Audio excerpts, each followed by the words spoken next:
हां तो थोड़ी है और आ वे कारा माल आ जाना हां थोड़ी रेडी हो जाएगी उसके सामने ਇਹਨੇ ਬਚੀ ਰਹਿਣਾ ओ वे कुछ वो भी आ आ जा ये लग गई मेरा ਲੱਗਦਾ ਆਪੇ ਕਾਮਯਾਬ ਹੋ ਜਾਏਗੀ ਲੇਕਿਨ ਪਾਣੀ ਅੱਗੋਂ ਮੁੜ ਰਿਹਾ ਹੈ ਨਾ पत्थर पे लग गई है ओ भाई मारो बंदे नु ओए ओ वे पे चोया ओ वे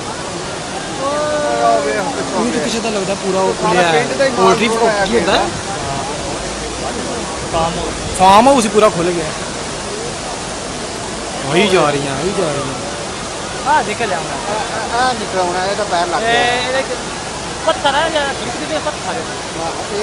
ਆਈ ਦੇ ओ निकल दे इधर भाई